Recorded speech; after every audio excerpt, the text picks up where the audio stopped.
Hello viewers, welcome to my YouTube channel. ನಾನು ನಿಮ್ಮ ಉತ್ತರ ಕರ್ನಾಟಕದ ಹುಡುಗಿ.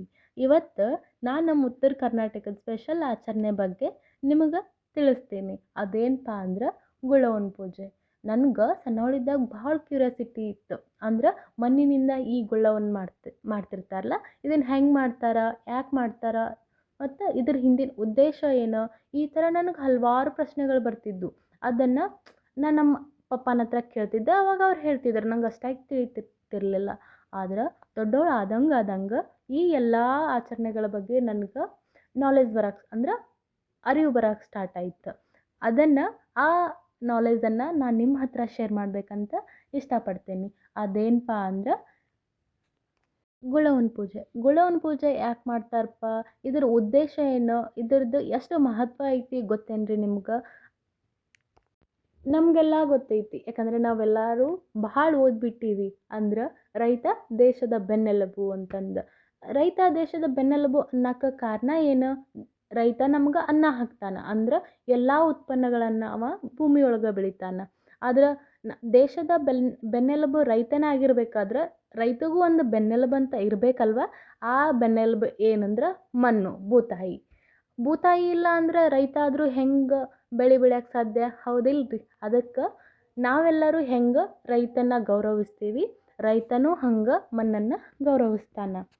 ಅದಕ್ಕಾಗಿ ಅವನು ಹಲವಾರು ಅಂದ್ರೆ ನಾವೀಗ ರೈತಗೆ ಹಣ ಕೊಟ್ಟು ಅಂದ್ರೆ ನಮ್ಮ ಕೃತಜ್ಞತೆಯನ್ನು ಸಲ್ಲಿಸ್ತೀವಿ. ಅಂದ್ರೆ ಹಣ ಕೊಟ್ಟು ಅವನು ದವಸ ಧಾನ್ಯಗಳನ್ನು ನಾವು ತಗೊಂಡು ಅವಂಗೆ ಕೃತಜ್ಞತೆ ಸಲ್ಲಿಸ್ತೀವಿ. ಅದೇ ರೀತಿ ಅವ ಪೂಜೆ ಪುನಸ್ಕಾರ ಮಾಡಿ ಭೂತಾಯಿಗೆ ಗೌರವ ಸಲ್ಲಿಸ್ತಾನೆ. ಅಮ್ಮ ತಾಯಿ, ನೀನಿರೋದ್ರಿಂದ ನಾವು ಹೊಟ್ಟೆ ತುಂಬ ಅನ್ನ ತಿನ್ನಾಕತ್ತೀವಿ, ನಿನ್ನಿಂದನೇ ನಾವು ಅಂತ ಹೇಳಕ್ಕೆ ಅವನು ಹುಡ್ಕೊಂಡಿರುವಂತಹ ದಾರಿನ ಪೂಜೆ ಪುನಸ್ಕಾರ ಮತ್ತು ಇಂತಹ ಹಬ್ಬಗಳು. ಈ ಗುಳ್ಳವನ್ನು ನಾವು ಮಾಡೋದ್ರಿಂದ ಏನು ಉಪಯೋಗ ಅಂದ್ಕೊತಿರ್ಬೋದಲ್ಲ? ಅಂದ್ರೆ ಭೂತಾಯಿ. ಈ ಭೂತಾಯಿಯನ್ನು ಅಂದ್ರೆ ಮಣ್ಣಿನಿಂದನೇ ಒಂದು ಗೊಂಬೆ ಮಾಡಿ ಅದನ್ನು ದೇವರ ಪ್ರತಿರೂಪ ಅಂತಂದು, ಅಂದ್ರೆ ಭೂತಾಯಿ ಪ್ರತಿರೂಪ ಅಂತಂದು ಆ ಗೊಂಬೆಯನ್ನು ದೇವ್ರ ಮನೆ ಮೇಲಿಟ್ಟು ಪೂಜೆ ಮಾಡ್ತಾನೆ ರೈತ. ಈ ಗುಳ್ಳವನ ಪೂಜೆಯನ್ನು ಯಾವಾಗ ಮಾಡ್ತಾರಪ್ಪ ಅಂತಂದ್ರೆ ಮಣ್ಣೆತ್ತಿನ ಅಮಾವಾಸ್ಯೆ ಮುಗಿದ ನಂತರ.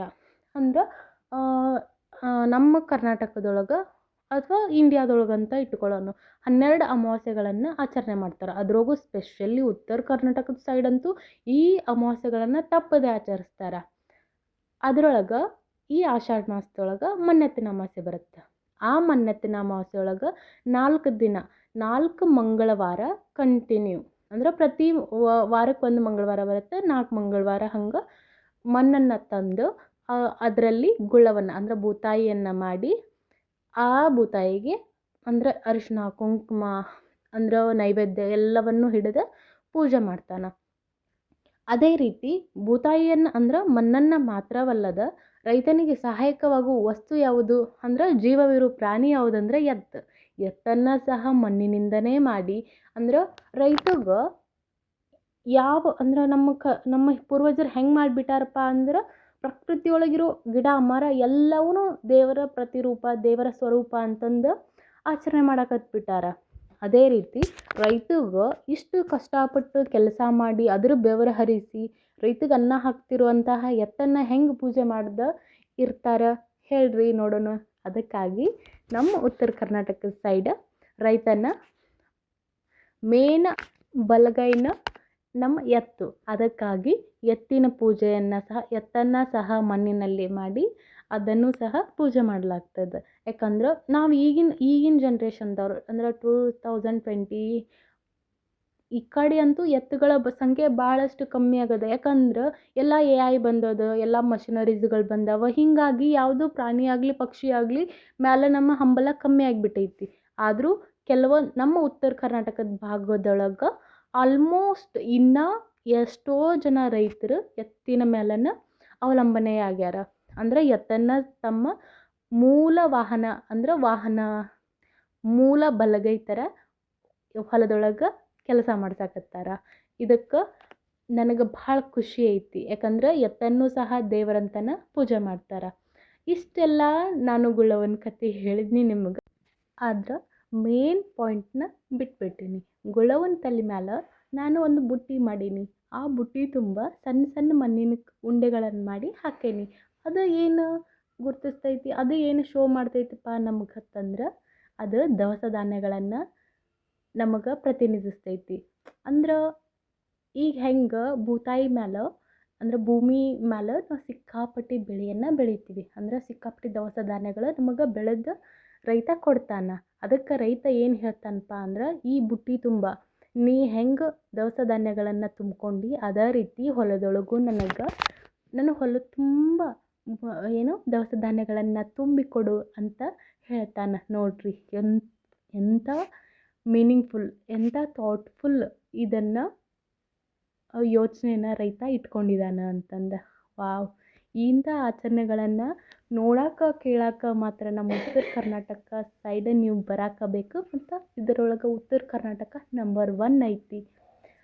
ಹಾಂ, ಓಕೆ. ನಾನೆಲ್ಲ ಗುಳ್ಳವನ್ದು ಇಷ್ಟೆಲ್ಲ ಸ್ಟೋರಿ ಹೇಳಿಬಿಟ್ಟೆ ನಿಮ್ಗೆ.